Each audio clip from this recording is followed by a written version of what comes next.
everyone. This is Tony from her Homestead Skills, and yes, it is bright and early. It's about 5:30 a.m.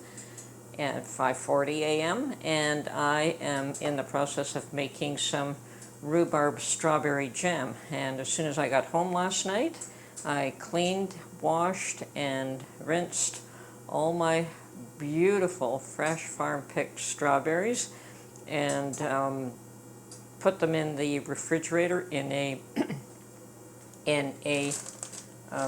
vegetable bag so that they stayed as fresh as possible. Now this is only half of them.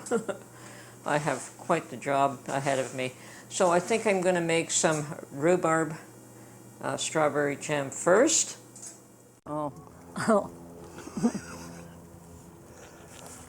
Okay, strawberry picking for my rhubarb and strawberry jam.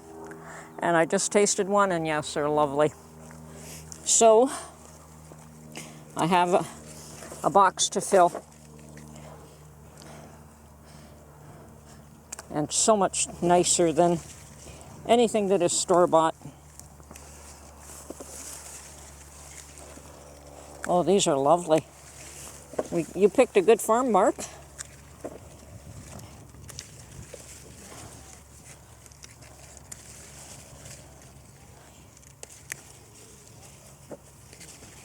Won't take long to fill this box up.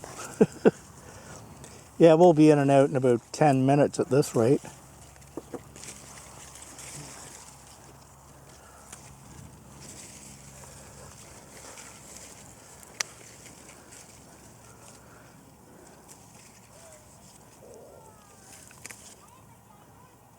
Do you want to try one? Sure. Oh, look at that. That's a beauty.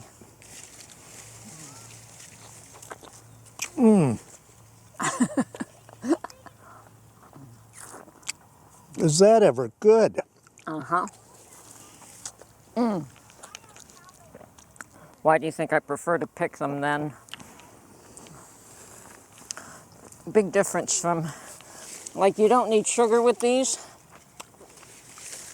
No, these are really sweet. Okay.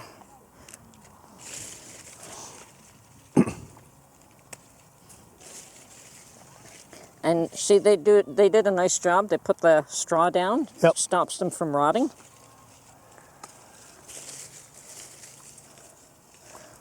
They don't touch the ground.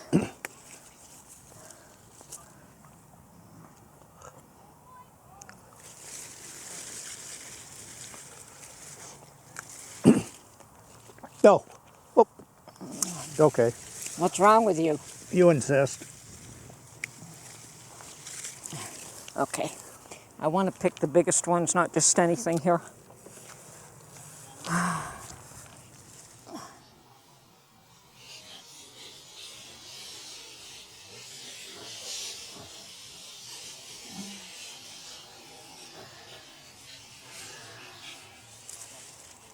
See, when there's this many and you're picking them yourself, you can be particular about which ones you take.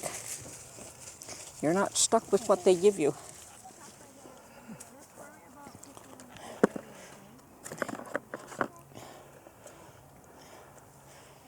Easily.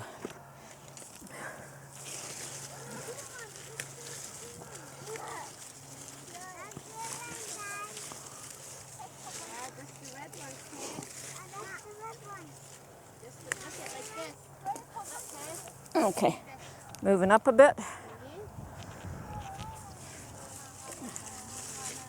Help a farmer, buy direct. And that's what it's all about. Not only is the produce better, you're helping them stay in business for next year. And they probably don't mind a little bit of a taste test.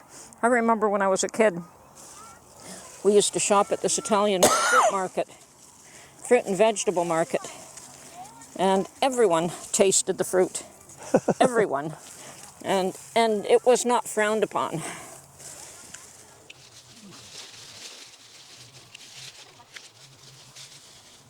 And you look at that. Oh. The thing is, they're big like that, but they're also sweet, Yeah. which is what's important is that the taste is there. Okay. Can you dump those and bring me the basket back or not? I may just have to bring you the flat. Okay, you Let can me do take that. a look. Now the question is, how much can you heap this basket up before they charge you extra? They probably won't care. That's the way I've found these places. What do you think? I think that's about it. You might fit one more in over. Oh, okay, now that hole's disappeared, but yeah, I think that's reasonable. I think I'll get a couple more and that's it.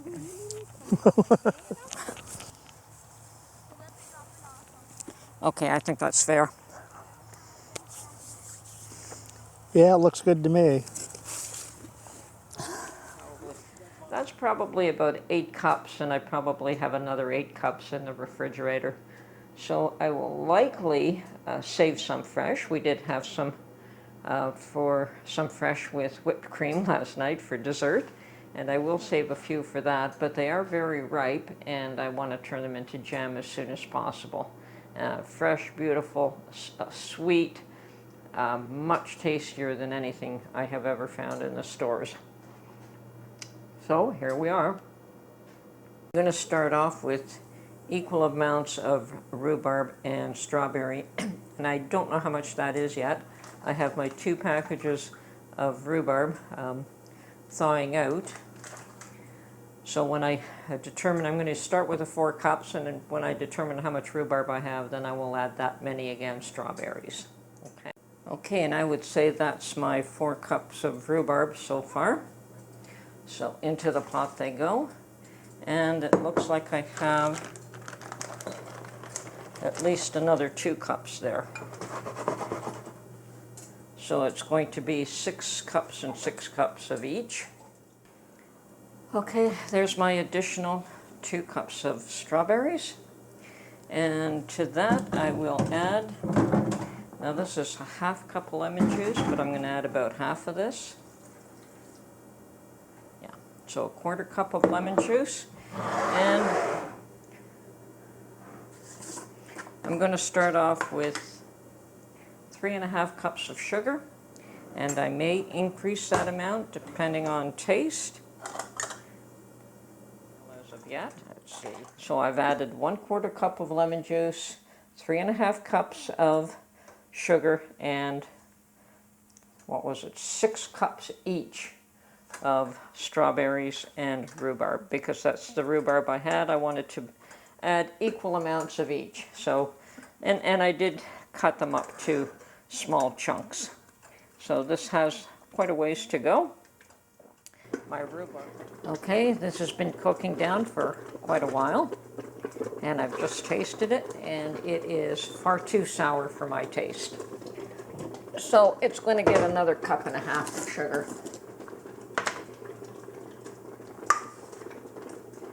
Now, it could be that just that rhubarb was also extremely fresh. I don't know, but definitely it needs more sugar.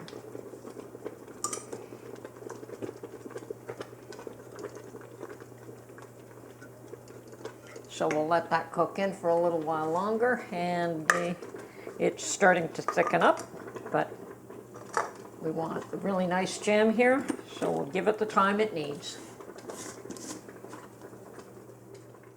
Okay, I've added an additional cup of sugar again, so that is another 2½ cups of sugar from my original. And I have checked my thermometer because the other one didn't seem to be raising at all. And this one does show me that I have reached over 220, which is awesome. You want to be able to get to 220. And it appears thick enough now to do a set test. And the way I normally do a set test is to take a dish that I have put in the freezer, and we drop some of the jam on there. Let's see if I can make sure I show this.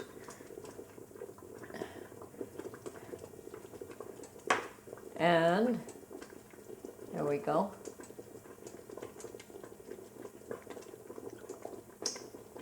It does appear to be thick enough. It isn't really running. I've got this slanted downwards, and yeah, it doesn't appear to be running. So it looks like it's set. I could leave it another few minutes because of the added sugar, just to make sure it's all incorporated. And it is a little bit sweeter. It's still very tart, but it was way too tart without the additional sugar. So I'm just about at the point where I'm ready to can this up. Okay, so my jam is ready to be canned, and I'm going to be water bath canning them. And I have my jars ready, and hopefully that's enough. If it's not, I'll grab a few more. And I've got my vinegar to wipe the rims. I've got my little magnetic lid lifter, and my lid sitting in a jar, and my lid sitting in a container of hot water. So, but I'm very pleased with the consistency, how nice and thick it is. In the past, I've definitely had trouble getting jam to thicken up. Strawberry jam, that is. It seemed to be the worst one. Any other ones seem to be quite easy, but strawberry seem to be I think the trick is to let it cook as long as it needs to. Just simmer it on the stove for as long as it needs to get a nice thick consistency. As I've stated in the past, I don't have a dedicated water bath canner. I just use a large pot. Now I'll probably be using the same pot that I used to make this jam, and then it just needs to be water bath canned. And with water bath canning, you want obviously the water to be 1 inch above each jar. Okay, so I've got that all done now. Just have to find some rings, and I have to wash that pot and get it ready to water bath can here. Okay, well, I have washed my pot, and I have tested it to see if the jam jars would all fit in this in one layer, and make sure that it's covered in water, and it does fit quite well. And I have just a steamer plate that I'm going to put at the bottom. It acts the same way as a rack, and I've got very hot water here because my jam is still quite hot. Okay, now that I have all my jam jars in this pot, and I've got the lid on, and it's waiting. I'm waiting for it to come to a boil. When it has come to a boil, then we process it for 10 minutes. That's all that's required for jams in that size for my altitude of less than 1,000 feet. So that's it for my jam, at least this first batch. I've got another batch to do for sure. So yes, we're going to have some lovely farm fresh and homegrown fresh jam. Thank you for watching this video, and we will catch you on the next one.